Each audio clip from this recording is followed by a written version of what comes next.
నమస్తేనా. ఈ గవర్నమెంట్ వచ్చాక, యా. కూటమి ప్రభుత్వం వచ్చాక కరెంటు బిల్లులు కానీ, కూరగాయల ధరలు కానీ, నిత్యావసర ధరలు కానీ ఎలా అనిపిస్తుంది మీకు? ధరలు అయితే మరి కోడి ప్రభుత్వం ధరలు మాత్రం కొద్దిగా పిసిరిగా ఉన్నాయి. ఓకే. రేట్లు మాత్రం అన్నీ కూడా మేము కూడా కోరుకుంటున్నాం ఏమో రేట్లు తగ్గిస్తారని. కూటమి అసలు ఏమని నిత్యావసరానికి ఏం కొనలేకపోతున్నాం. ఉప్పులు కాడి పప్పులు కాడి నుంచి కూరగాయల కాడి నుంచి అన్నీ కూడా రేట్లు బాగానే ఉన్నాయి. ఎన్నికల్లో వాళ్ళు సూపర్ సిక్స్ ఏదైతే చెప్పారో ఆ పథకాలు అమలు జరిగినట్టేనా? అమలు కొన్ని జరిగే కొన్ని జరగట్లేదు. అది జగన్ గారు ఉన్నప్పుడు నవరత్నాలు అన్నారు, వీళ్ళు సూపర్ సిక్స్ అన్నారు. ఏవి సక్రమంగా జనాలకు అందాయి పథకాలు అంటే? పథకాలు అయితే ఏ బాగున్నాయి, ఏ చంద్రబాబు వేసి బాగున్నాయి. మరి అంతే కొద్దిగా పూర్తి అయితే రాజధాని అనుకుంటున్నాం. ఆ దేవుడి దయ వల్ల మరి ఒకవేళ జగన్ గారు గెలిస్తే రేపు అమరావతి పరిస్థితి ఏంటి? అమరావతి పరిస్థితి మూలన పడ్డమే.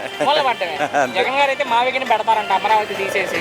లేదు ఈ కోట్ల 20 ఏళ్ళు అయిపోద్ది అనుకుంటున్నాం అమరావతి పోలవరం.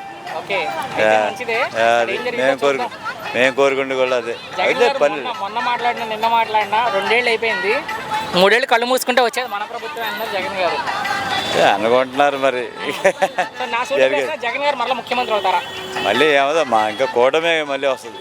అదే మళ్ళా కూటమే. మరి కూటమే. ఈసారి ఎవరు ముఖ్యమంత్రి అయితే బాగుంటుంది? ఈసారి లోకేష్ బాబు అయితే బాగుంటుంది అనుకుంటున్నాం. లోకేష్ బాబు పనితీరు బాగుంది. బయటికి వెళ్తున్నాడు, కంపెనీలు తీసుకొస్తున్నాడు.